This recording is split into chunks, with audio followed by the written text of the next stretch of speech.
ओम सजात्म स्वरूप परम गुरु शुद्ध चैतन्य स्वामिने नमः। विभाव परिणतियों को ज्ञान द्वारा प्रथम ललकार तो सही, विकल्प में सही स्वभाव पर बल तो दे। कुछ समय बाद तो स्वयमेव ये कषाय उत्पन्न ही नहीं होगी। यदि अपने ज्ञान स्वभाव पर जोर देकर ज्ञान स्वभाव द्वारा ललकार करेगा तो ये विभाव परिणतियाँ तेरे आगे टिकने वाली नहीं हैं। इसलिए विकल्प में निकलकर विकल्प के ही द्वारा सही स्वभाव पर बल देने का हमें पुरुषार्थ करना है। जो विकल्प पर द्रव्य के पर भावों के लक्ष्य से हो रहे हैं, एक बार प्राथमिक अवस्था में उन्हीं विकल्पों को अपने स्वभाव की ओर, अपने स्वरूप की ओर ढालने पर बल देने का पुरुषार्थ करना है। और कुछ समय बाद इस पुरुषार्थ का, इस निरंतर रटन का अभ्यास जैसे जैसे बढ़ेगा, ये स्वयमेव कषाय उत्पन्न नहीं होने देगी और पर से उपयोग को हटाकर अपने स्वरूप में, अपने ज्ञान स्वभाव में उपयोग को स्थिर करने का सहज ही प्रयास, सहज ही उपयोग होता रहेगा। परंतु हे मूढ़ जीव, तू तो कषायों को बल प्रदान करते हुए कषायों को अभाव करना चाहता है, तो कैसे होगा? इसलिए आज दिन तक अज्ञानी और मिथ्यात्वी ने ये प्रयास तो किया, स्वरूप में आने का प्रयास भी किया, लेकिन वहाँ भी जोर उन कषायों पर था, उस संसार पर था जिस संसार से हटना था।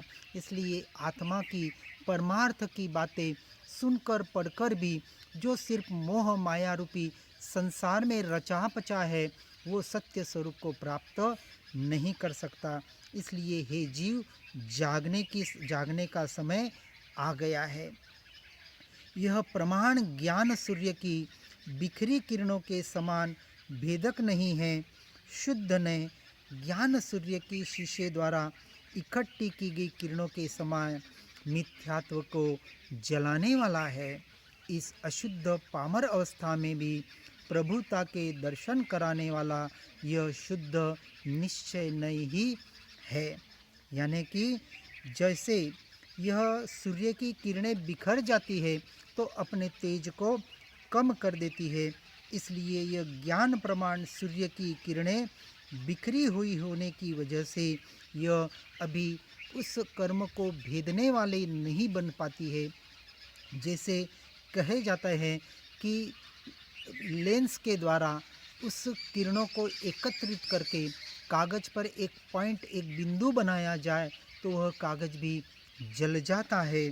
उसी प्रकार यह शुद्ध निश्चय के द्वारा इस बाहर जाते हुई इस ज्ञान की किरणों को समेटकर निरंतर इस ज्ञान सूर्य की तरफ, अपने स्वभाव की तरफ इकट्ठी की जाए कि जहाँ भी पांच इंद्रियों का परिणमन विषयों का हो रहा है और मन के जो विकल्प बह रहे हैं, इस सारे विकल्पों और परिणमन के काल में यदि निरंतर उपयोग को अपने ज्ञान स्वभाव की ओर ढालने का निरंतर प्रयास किया जाए तो यह मिथ्यात्व रूपी कर्म जड़ मूल से जल जाएगा, नष्ट हो जाएगा, यानी क्षय को प्राप्त हो जाएगा और उसी क्षण सम्यक दर्शन प्रकट हो जाएगा।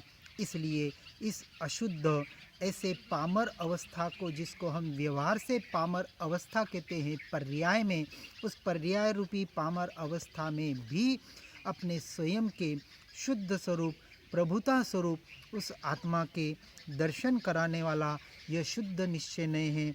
इसलिए हे जीव, पर से दृष्टि हटाकर अपने स्वरूप की ओर निरंतर दृष्टि करने का पुरुषार्थ हर जीव करे। इसी भावना के साथ ओम नमः।